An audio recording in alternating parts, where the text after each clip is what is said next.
Hello et bienvenue les amis, salut, c'est Sébastien sur Cholia en YouTube et www.cholia.fr.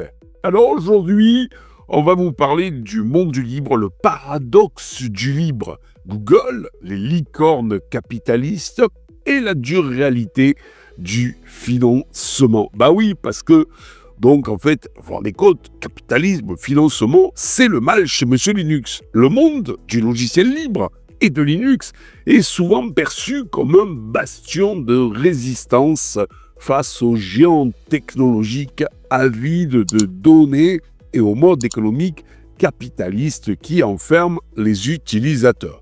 Quelque part, c'est pas totalement faux, mais malgré tout, il va falloir relativiser la chose. Donc dans cette optique, il n'est pas rare d'entendre que des entreprises comme Monsieur Google représente le mal, symbolisant tout ce que le libre combat, la centralisation, la collecte des données massives et la domination du marché. Et pourtant, la réalité est bien plus nuancée qu'on pourrait le croire, voire paradoxale. L'un des exemples les plus frappants de cette contradiction est la relation financière, par exemple, entre Monsieur Mozilla, l'organisation derrière le navigateur Firefox, et Monsieur Google. Et oui, parce que, si vous voulez, pendant des années, une part colossale, souvent la majorité des revenus de Mozilla provient de l'accord qui faisait de Monsieur Google le moteur de recherche par défaut dans Firefox et dans de nombreuses régions du monde. Dans cet afflux financier, maintenant une organisation de la taille de Mozilla, capable de développer et de faire évoluer un navigateur aussi complexe que Firefox face à ses concurrents aux moyens illimités, aurait été quasiment impossible. Et oui, financement, ok, pas de financement, et bien donc Firefox risque de tomber. Dire que Firefox, un pilier du logiciel libre, est une alternative cruciale dans un paysage dominé par Chromium, développé par Google, pourrait disparaître sans l'argent de Monsieur Google est une affirmation choc mais réelle et elle repose sur une logique financière implacable. C'est le serpent qui se mord la queue, ou plutôt la forteresse du libre, qui dépend d'une corde lancée depuis le camp de l'ennemi. Et oui, voyez, faut pas se leurrer, Linux est financé par des sociétés capitalistes. Voilà, c'est comme ça, faut pas se leurrer, les gros projets Linux sont financés par des sociétés capitalistes. Mais il y en a certains qui ne veulent pas l'entendre. Et voyez, quand vous voyez que les États-Unis veulent la peau de Monsieur Google, eh bien, moi j'ai une question à vous poser, tout simplement. La question c'est, si un jour Monsieur Google disparaît, vous allez vous retrouver quoi comme alternative? Avec juste l'iPhone? Voilà, et iOS. Ah super! Vous allez tous payer un bras pour un téléphone complètement fermé. Donc, je vous dis franchement, il est temps de dissiper un peu un mythe persistant. Le monde du logiciel libre et de Linux n'est pas un écosystème autosuffisant, uniquement alimenté par la passion de bénévoles désintéressés. Sortez-vous ça de la tête.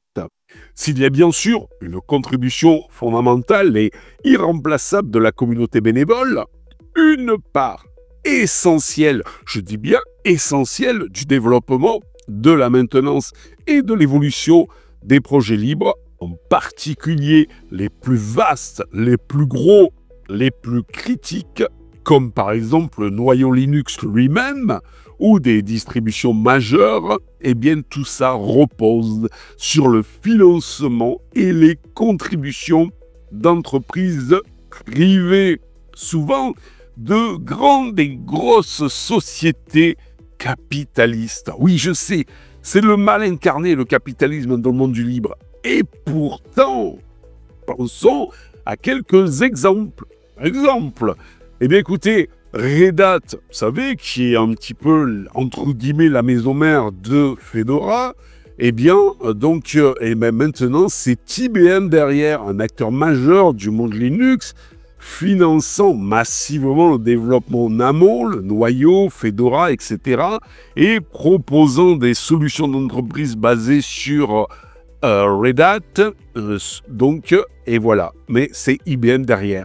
SUSE, un autre pilier historique des distributions d'entreprise, Canonical, Ubuntu, bien que souvent décrié pour certaines de ses orientations, c'est une entreprise qui emploie des centaines de développeurs travaillant sur Ubuntu et les projets associés.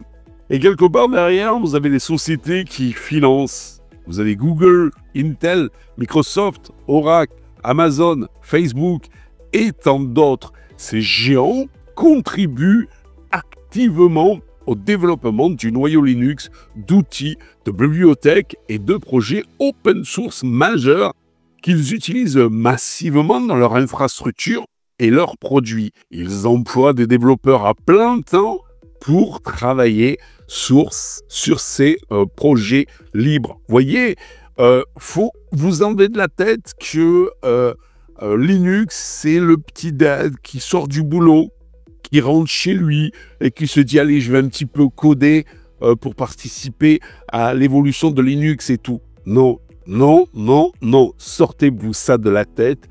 Donc, les principaux et les plus gros projets, si Linux en est là maintenant, c'est qu'il y a des sociétés capitalistes tant décriées par le monde de Linux qui sont là derrière.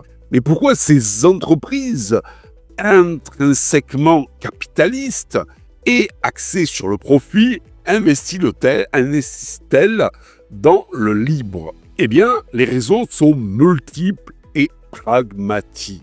Oui, l'utilisation et les dépendances. En fait, ces sociétés construisent leurs services et produits sur des briques logicielles libres. Donc, contribuer, c'est s'assurer que ces briques sont robustes, sécurisées et évoluent dans une direction tout simplement qui leur est favorable. La réduction des coûts. Et oui aussi, l'utilisation du logiciel libre évite le coût de licence élevé et permet en plus une flexibilité qu'un logiciel propriétaire n'offre pas toujours. Bah oui, on peut modifier, adapter et tout, etc. Influence et standardisation. En contribuant, elles peuvent influencer l'orientation technique des projets, s'assurer qu'ils répondent à leurs besoins et promouvoir des standards ouverts qui peuvent être bénéfiques à elles, mais à tout le reste de la communauté. Acquisition de talent. Être actif dans le domaine, dans le monde du libre, attire les meilleurs développeurs. L'image de marque. Contribuer à l'open source peut améliorer leur image. Voilà, parce que se dire, voilà, on n'est pas capitaliste, on aide voilà, ce magnifique monde de l'open source, du libre et tout, etc. Face à cette réalité, entendre certaines personnes rejeter une excellente distribution comme Fedora uniquement parce qu'elle est soutenue par une entreprise Red Hat IBM, donc c'est le capitalisme, et franchement, c'est complètement absurde et risible. C'est faire preuve d'une naïveté déconcertante sur la manière dont l'écosystème fonctionne réellement. Et oui, et ça, je l'ai entendu chez une personne qui fait beaucoup de vidéos de tests de distribution et autres, donc sur sa chaîne, et qui nous a sorti tout simplement, mais tout cool, le gars. Ben, j'adore Fedora. Voilà, c'est vraiment du sans faute, sauf que Fedora, c'est Red Hat, et Red Hat, c'est une grosse entreprise capitaliste, donc je ne l'utiliserai pas pour ça.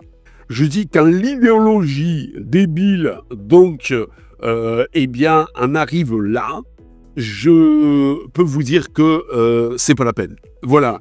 Certains, d'ailleurs, idéologues, entre guillemets, du libre, sont prêts même à se fermer à tout driver propriétaire, même si leur machine fonctionne qu'à moitié pour des raisons « je veux être libre ». Mais vous ne serez jamais libre. Votre ordinateur, déjà, par lui-même, n'est pas libre. Voilà, le BIOS n'est pas libre. Mais les composants qui créent votre ordinateur ne sont pas libres. Donc, je pense qu'arriver à un moment donné, c'est faire du n'importe quoi. Refuser d'utiliser un logiciel libre, stable, performant et bien maintenu, précisément parce qu'il bénéficie de l'apport financier et technique d'une entreprise, revient à scier la branche sur laquelle est assis tout simplement une grande partie du monde du libre moderne. C'est ignorer que sans ces contributions, de nombreux projets essentiels stagneraient ou disparaîtraient faute de ressources. Mais attendez, c'est pas M. Linus Torvalds qui à un moment donné avait fait un geste un petit peu déplacé, vous voyez par là un doigt d'honneur, à Nvidia parce qu'il ne mettait pas rapidement à jour, donc comme il le faudrait, ses drivers propriétaires sur Linux.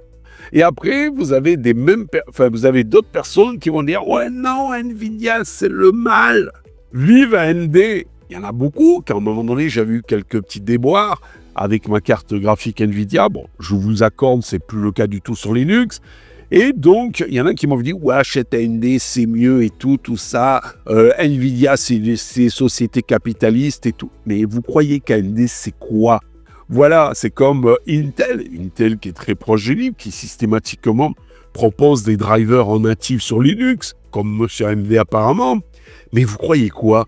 Intel comme AMD, c'est des sociétés capitalistes, voilà, qui donc favorisent un petit peu le libre en proposant des trucs en natif, mais malgré tout, c'est des sociétés capitalistes, tout simplement. Bien sûr, cette dépendance aux entreprises privées n'est pas sans risque. Malgré tout, elle peut soulever des questions sur l'indépendance réelle des projets, l'orientation du développement en fonction des intérêts commerciaux, ou tout simplement la concentration du pouvoir. La vigilance de la communauté reste essentielle pour maintenir l'esprit du libre et s'assurer que les contributions d'entreprise servent l'intérêt général du projet et non uniquement celui du financeur. Oui, mais malgré tout, sans ces fameuses sociétés qui feraient la promotion et qui financeraient le libre, on n'en serait pas là. Mais rejeter en bloc toute contribution corporate par pur idéalisme anticapitaliste, c'est primaire. C'est refuser de voir que la survie et la prospérité actuelle du monde du libre et de Linux sont paradoxalement, mais indéniablement, largement permises par les investissements de ces mêmes sociétés, entreprises qui incarnent le capitalisme. Pour conclure, le paysage du logiciel libre est complexe. Il est le fruit d'une collaboration unique, parfois tendue, entre bénévoles passionnés et par les idéaux de la liberté et de partage et des entreprises pragmatiques qui trouvent leur compte économique et stratégique. Comprendre et accepter cette dynamique avec ses paradoxes et ses compromis nécessaires est crucial pour quiconque qui veut appréhender le monde du libre, non pas tel qu'on le fantasme, mais tel qu'il est dans sa riche et parfois déroutante réalité.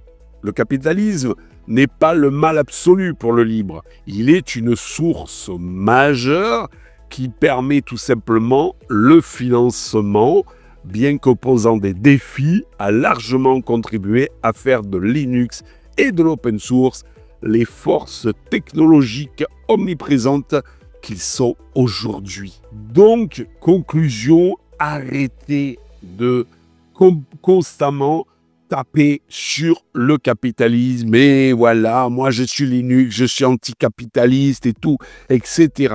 c'est de l'idéologie des 1000. C'est un petit peu comme l'écologie, ça. Voilà. L'écologie, c'est en fait, eh bien, on vous enlève toutes vos libertés, on vous taxe de tous les côtés au nom de la planète. Voilà, pour la planète. Que vous soyez taxé de tous les côtés, est-ce que ça va faire quelque chose à la planète? Non. Est-ce que en vous enlevant certaines libertés, ça va faire quelque chose à la planète? Non. Mais bon, c'est une idéologie. C'est comme ça. Eh bien, le monde du libre, c'est un peu ça. Vous avez des extrémistes totalement qui se disent totalement libres, anticapitalistes et autres. Puis après, vous avez les plus intelligents des utilisateurs qui prennent les bienfaits de tout ça. Voilà, tout simplement. Mais je vous le dis, je vous le répète, Linux, sans le monde du capitalisme, n'en serait pas là. Et je pense qu'on serait à 0,2% de part de marché au lieu des 4, voire peut-être plus de 4% actuels. Voilà. Et puis, avoir un PC magnifique, parce que vous avez certains, tout le monde sur Linux n'a pas des vieux coucous. Bon, le premier, il y en a qui ont des PC de folie, des dernières générations de PC, ce qui n'est pas mon cas, malgré tout. Mais bon, moi j'ai un pote que je connais qui est sur Linux et qui a les toutes dernières générations de processeurs Intel. Eh bien, ça marche sur Linux. Pourquoi ça fonctionne? Parce que justement, il y a des parts de marché grandissantes, il y a des constructeurs, oui, sociétés capitalistes, qui sont là, qui ont créé les bons drivers qu'il faut. Voilà, et pas des drivers libres. On a vu ce que c'était le driver libre sur Nvidia. Ça ne marche pas des masses. Eh bien, là, c'est pareil. Si vous n'avez pas les constructeurs qui font tout pour qu'il y ait les bons drivers qu'il faut, eh bien, Linux ne marcherait pas aussi bien qu'il fonctionne aujourd'hui. Alors, s'il vous plaît, arrêtez. C'est comme de taper sur Google constamment en train de dire « Ah ben, c'est bien qu'ils disparaissent » et tout ça. Mais si Monsieur Google disparaît, qui Google est à la base un projet open source, avec lequel Monsieur Google a mis ses services dessus, eh bien si ça disparaît, plus d'évolution de Google, puisque c'est Google qui l'a fait, donc en fait le système open source. S'il disparaît, eh bien, plus de subventions à Monsieur Mozilla. S'il disparaît, la seule alternative que vous aurez, c'est l'iPhone. Payez un bras pour utiliser et avoir un téléphone, vous allez tous pleurer. Ne me parlez pas des téléphones basés sur Linux, ça serait une catastrophe, puisque la plupart du temps, ça fonctionne pas terrible. Il n'y a pas la super distribution Linux pour téléphone qui a tout cassé. Jusqu'à présent, c'est vraiment un projet très discret. Voilà. Je ne sais pas ce que vous en pensez, vous. Lâchez-vous dans la joie et la bonne humeur, bien sûr, dans les commentaires. Je vous dis un ciao pour la prochaine vidéo. N'oubliez pas le pouce en l'air, n'oubliez pas de vous abonner. Tout ça pour nous encourager. Encourager à quoi? Eh bien, continuer dans cette belle aventure multimédia pour vous faire encore plus de vidéos. Salut les amis, bye bye. Si vous avez aimé cette vidéo, abonnez-vous, mettez un pouce en l'air et partagez cette vidéo. Merci, cela fait toujours plaisir.